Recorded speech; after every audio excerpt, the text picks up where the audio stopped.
പ്രളയത്തിൽ നശിച്ചു പോയത്. കോടിക്കണക്കിന് രൂപയുടെ നാശനഷ്ടമാണ് ഈ പ്രളയം ഇവിടെ വരുത്തിയത്. ഡാഷ്ബോർഡിന്റെ അകം നിങ്ങൾക്ക് കാണാൻ പറ്റും. ഇടുക്കി ഡാമിലെ ചെളിയാണ് ഇതിൻ്റെ അകത്തിരിക്കുന്നത്. നല്ല രീതിയിൽ ചെളി കയറി.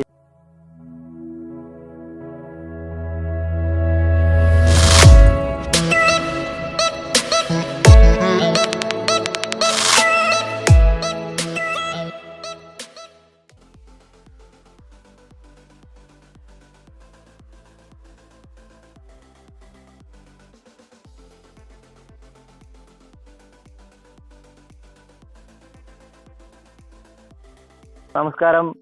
4-വീൽ ഡ്രൈവിന്റെ ഈ എപ്പിസോഡിലേക്ക് എല്ലാവർക്കും സ്വാഗതം. ഒരു ഫ്ലഡ് വണ്ടി എങ്ങനെ തിരിച്ചറിയാം, എന്തൊക്കെയാണ് ഒരു വണ്ടിയിൽ ഫ്ലഡ് ആണോ അല്ലയോ എന്നുള്ളത് തിരിച്ചറിയാൻ പറ്റുന്ന പോയിന്റുകൾ, എവിടേക്കാണ് നമ്മൾ ശ്രദ്ധിക്കേണ്ടത് എന്നുള്ളൊരു ചെറിയൊരു വിവരണമാണ് 4-വീൽ ഡ്രൈവിന്റെ ഈ എപ്പിസോഡിലേക്ക് ഒരിക്കൽ കൂടി എല്ലാവർക്കും സ്വാഗതം. അപ്പോൾ ഫ്രണ്ട്സ്, ഫസ്റ്റ് നമ്മുടെ മുന്നിൽ ഒരു വണ്ടി വരുമ്പോൾ എന്താണ് നമ്മൾ ചെക്ക് ചെയ്യേണ്ടതെന്ന് വെച്ചാൽ ഇതിന്റെ ഹെഡ്ലൈറ്റ് ആണ് നോക്കേണ്ടത്. എന്തായാലും ഫ്ലഡിൽ മുങ്ങിയ വണ്ടികളുടെ ഹെഡ്ലൈറ്റിൽ എന്തായാലും തീർച്ചയായിട്ടും ഇതിൻ്റെ അകത്ത് അഴുക്ക് കയറിയിട്ടുണ്ടാവും. അപ്പം നമ്മൾ ഈ വണ്ടിയുടെ ഹെഡ്ലൈറ്റ് ഒന്ന് ചെക്ക് ചെയ്യുമ്പോൾ ഈ വണ്ടിയുടെ ഹെഡ്ലൈറ്റ് പുതിയതാണ്. ഇതിൻ്റെ അകത്ത് ഒരു അഴുക്കും നിങ്ങൾക്ക് കാണാൻ പറ്റില്ല. ഈ വണ്ടിയുടെ 2 ഹെഡ്ലൈറ്റുകളും പുതിയതായിട്ടാണ് ഫീൽ ചെയ്യുന്നത്. അപ്പോൾ നമുക്ക് ടെയിൽ ലാമ്പ് ഒന്ന് പരിശോധിക്കാം. അപ്പോൾ ടെയിൽ ലാമ്പ് നമ്മൾ നോക്കുകയാണെങ്കിൽ ടെയിൽ ലാമ്പ് റീപ്ലേസ് ചെയ്തിട്ടില്ല. ടെയിൽ ലാമ്പ് ഇതിൻ്റെ കമ്പനി ടെയിൽ ലാമ്പ് തന്നെയാണ് വന്നേക്കുന്നത്. അപ്പോൾ ഇതിൻ്റെ അകത്ത് നിങ്ങൾക്ക് കാണാൻ പറ്റും അഴുക്കിരിക്കുന്നുണ്ട്. അപ്പോൾ കണ്ടോ, ഈ ലെവലിൽ എന്തായാലും ഈ വണ്ടി ഫ്ലഡ് ആണെന്നുള്ളത് നമ്മൾ ഇതിൽ നിന്ന് മനസ്സിലാക്കണം. ഇതിൻ്റെ അകത്ത് അഴുക്കുണ്ട്, വേറെ പൊട്ടലൊന്നുമില്ല. സാധാരണ ഇവിടെയൊക്കെ ചെറിയ ചിന്നലൊക്കെ ഉണ്ടെങ്കിൽ വെള്ളം കയറി അഴുക്ക് വരാൻ സാധ്യതയുണ്ട്, പൂപ്പലൊക്കെ വരും. പക്ഷേ ഇത് അതല്ല, ഈ ഡാമേജുകളൊന്നും ഇല്ലാത്ത ടെയിൽ ലാമ്പാണിത്.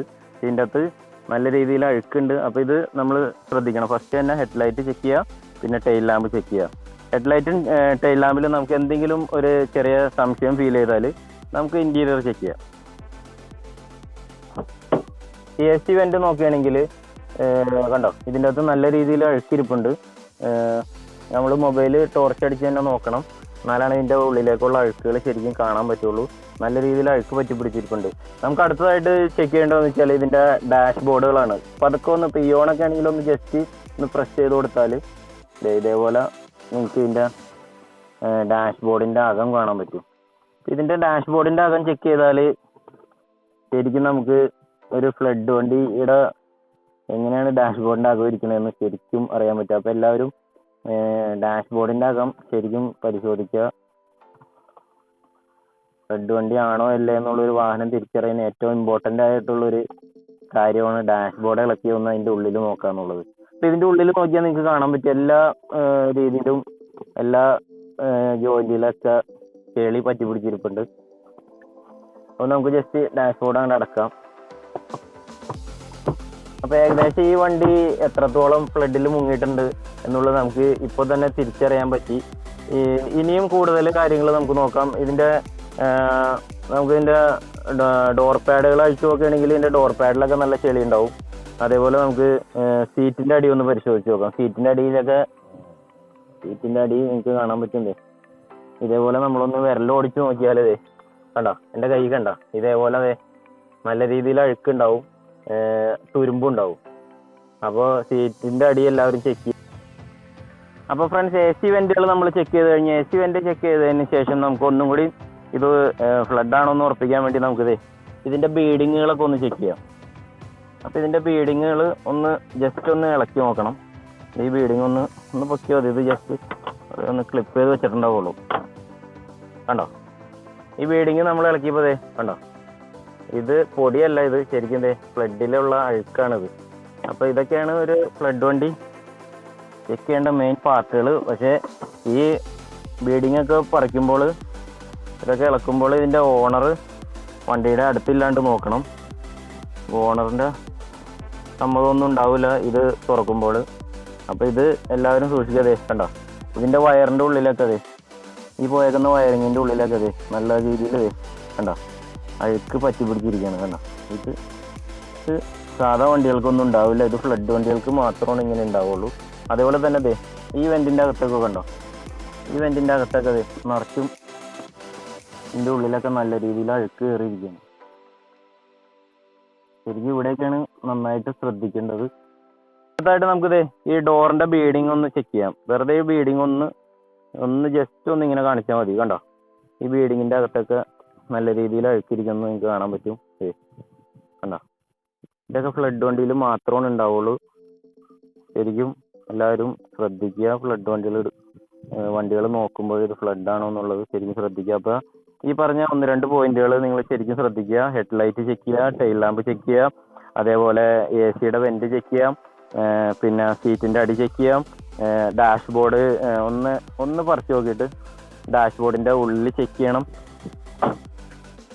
അപ്പോൾ ഫ്രണ്ട്സ്, ഇതിന്റെ എഞ്ചിൻ റൂം ഒന്ന് തുറന്നു നോക്കാം. നമുക്ക് എങ്ങനെയാണ് ഒരു ഫ്ലഡ് വണ്ടിയുടെ എഞ്ചിൻ റൂം ഇരിക്കണമെന്നുള്ളതാണ് നമ്മൾ ഇനി നോക്കാൻ പോകുന്നത്. അപ്പോൾ ഇതിന്റെ എഞ്ചിൻ റൂം നോക്കുകയാണെങ്കിൽ നമുക്ക് പ്രത്യേകിച്ചൊന്നും ഫീൽ ചെയ്യണില്ല. കാരണം എന്താ വെച്ചാൽ ഇത് നല്ല രീതിയിൽ കമ്പനി തന്നെ, ഹുണ്ടായുടെ കമ്പനി തന്നെ പണിതേക്കുന്നതാണ്. അപ്പോൾ അതുകൊണ്ട് ഇതിൻ്റെ അകത്ത് നല്ലോണം വെള്ളം അടിച്ച് കഴുകി അവർ ക്ലീൻ ചെയ്തിട്ടുണ്ട്.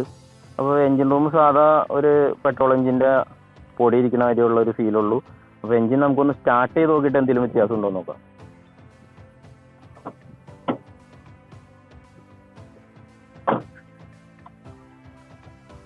അപ്പോൾ ഫ്രണ്ട്സ്, ഇതിൻ്റെ എഞ്ചിൻ സ്റ്റാർട്ട് ചെയ്തിട്ട് പ്രത്യേകിച്ച് ഒരു ബെയറിംഗ് സൗണ്ടോ കാര്യങ്ങളോ ഒന്നുമില്ല. സാധാരണ ബെയറിംഗ് സൗണ്ടുകൾ ഉണ്ടാവും. ഇപ്പോൾ AC-യുടെ ഫാൻ സ്റ്റാർട്ട് ആയതിൻ്റെ ഒരു സൗണ്ട് വ്യത്യാസം വന്ന്, വേറെ ബെയറിംഗ് സൗണ്ടുകളും കാര്യങ്ങളൊന്നുമില്ല. നല്ല രീതിയിൽ ഉണ്ടായി വണ്ടി പണിത് കൊടുത്തിട്ടുണ്ട്. ഏകദേശം 1 ലക്ഷത്തോളം രൂപയായി. ഇതെൻ്റെ ഒരു ഫ്രണ്ടിൻ്റെ വണ്ടിയാണ്. അവൻ ഫ്ലഡ് ആണെന്ന് അറിഞ്ഞിട്ട് തന്നെ എടുത്ത വണ്ടിയാണ്, സെക്കൻഡായിട്ട് എടുത്തതാണ്. അപ്പോൾ ഫ്ലഡ് വണ്ടി എടുക്കുമ്പോൾ നമ്മൾ ഈ 1-2 കാര്യങ്ങൾ ഫ്ലഡ് ആണെന്ന് അറിഞ്ഞിട്ട് ഫ്ലഡ് വണ്ടിയുടെ മാർക്കറ്റിൽ നമുക്ക് ഫ്ലഡ് വണ്ടി എടുക്കാം. നല്ല വണ്ടിയുടെ മാർക്കറ്റിൽ ഫ്ലഡ് വണ്ടി പോയി ആരും എടുക്കരുത്, ആരും കബളിക്കപ്പെടരുത്.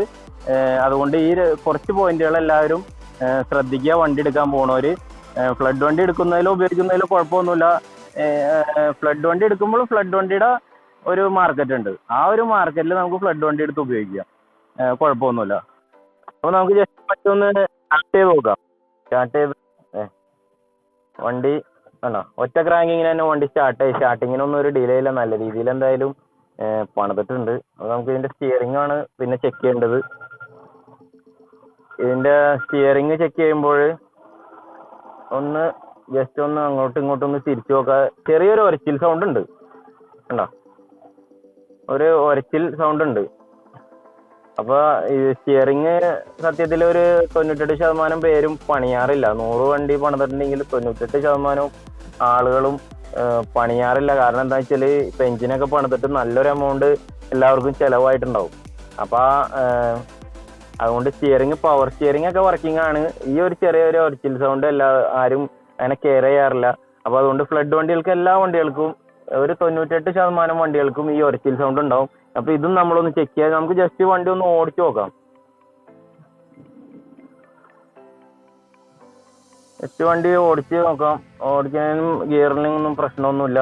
അതേപോലെ ഇതിൻ്റെ പവർ വിൻഡോസ് ഒക്കെ പക്ക വർക്കിംഗ് ആണ്. ഇത് എക്സ്ട്രാ കയറ്റിയേക്കണതാണ്, എങ്കിലും ഇതിൻ്റെ വയറിങ്ങും കാര്യങ്ങളൊക്കെ പക്കയാണ്. ഇത് എല്ലാം വർക്കിംഗ് ആണ്. ഇതിപ്പോൾ ഓടിച്ചിട്ട് നമുക്ക് വേറെ പ്രത്യേകിച്ച് ഒരു സൗണ്ടോ ഒരു ഡിസ്റ്റർബൻസ് കാര്യങ്ങളൊന്നുമില്ല. പക്ക റണ്ണിങ് ആണ് വണ്ടി. ഇതിപ്പോൾ ഏകദേശം 8133 കിലോമീറ്റർ, അതായത് ഫ്ലഡിൽ മീറ്റർ റീപ്ലേസ് ചെയ്തേക്കുന്നതാണ്. മീറ്റർ റീപ്ലേസ് ചെയ്തതിന് ശേഷം 8133 കിലോമീറ്റർ ഈ വണ്ടി ഓടി, യാതൊരുവിധ കംപ്ലൈൻറ്റുകളും ഇല്ല. 2000 കിലോമീറ്ററിലാണ് എൻ്റെ ഫ്രണ്ട് വണ്ടി വാങ്ങുന്നത്. 2000 കിലോമീറ്റർ കഴിഞ്ഞപ്പോൾ ഏകദേശം ഒരു 6000 കിലോമീറ്റർ കഴിഞ്ഞു ഓടിച്ചിട്ടും വണ്ടി വേറെ യാതൊരുവിധ കംപ്ലൈൻറ്റുകളും ഇല്ല. അപ്പോൾ ഇത് നന്നായിട്ട് പണിതേക്കണ ഹുണ്ടായുടെ ഷോറൂമിൽ തന്നെ. ഞാൻ നേരത്തെ പറഞ്ഞത് ഏകദേശം 1 ലക്ഷം രൂപയോളം ബില്ലായ വണ്ടിയാണ് പണിതിറക്കിയപ്പോൾ.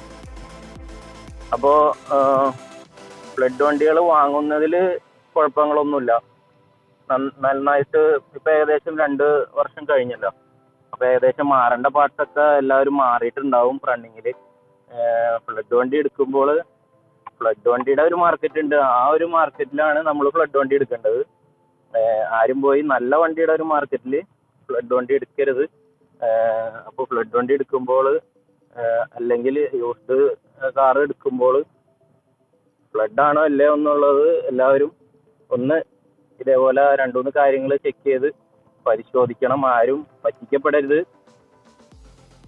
അപ്പോൾ ഫ്രണ്ട്സ്, പ്രത്യേകം ഒരു കാര്യം സൂചിപ്പിക്കാനുള്ളതെന്ന് വെച്ചാൽ, നമ്മളൊരു വണ്ടി ചെക്ക് ചെയ്യാൻ ചെല്ലുമ്പോൾ നമുക്ക് നല്ലൊരു ഡൗട്ട് ഫീൽ ചെയ്താൽ, ഫ്ലഡ് ആണോ എന്നുള്ളൊരു ഡൗട്ട് ഫീൽ ചെയ്താൽ മാത്രമാണ് ഇതിൻ്റെ ഡോറിൻ്റെ ബീഡിങ് ആണെങ്കിലും താഴെ ഫ്ലാപ്പുകളാണെങ്കിലും നമുക്ക് തുറന്നു നോക്കാൻ പാടുള്ളൂ. അല്ലെങ്കിൽ അതിൻ്റെ ഓണർ നിങ്ങളെ കൈനീട്ടം വെക്കാൻ സാധ്യതയുണ്ട്. അപ്പോൾ അതെല്ലാവരും സൂക്ഷിച്ച് ചെയ്യണം. അല്ലെങ്കിൽ ഒരു അഡ്ജസ്റ്റ്മെൻറ്റിൽ നമ്മൾ ചെക്ക് ചെയ്യണം. നമ്മൾ ആള് നോക്കി വെക്കുമ്പോൾ, എൻ്റെ വണ്ടിയുടെ ഓണർ നോക്കി വെക്കുമ്പോൾ ഒരിക്കലും നമ്മൾ ഫ്ലാപ്പ് നോക്കി നോക്കലും അതേപോലെ ഡോർ ബീഡിങ് അയച്ചു നോക്കലും ഇതൊന്നും ചെയ്യാൻ പാടില്ല. നല്ല രീതിയിൽ ഡൗട്ട് ഉണ്ടെങ്കിൽ മാത്രം ചെയ്യാം, അതും ഒരു അഡ്ജസ്റ്റ്മെൻറ്റിൽ മാത്രം. അപ്പോൾ ഫ്രണ്ട്സ്, ഈ വീഡിയോ നിങ്ങൾക്ക് ഇഷ്ടമായെങ്കിൽ ഈ വീഡിയോ സബ്സ്ക്രൈബ് ചെയ്യുക, നിങ്ങളുടെ ഫ്രണ്ട്സിലേക്ക് ഷെയർ ചെയ്യുക, ലൈക്ക് ചെയ്യുക, ഞങ്ങളെ സപ്പോർട്ട് ചെയ്യുക. Good bye.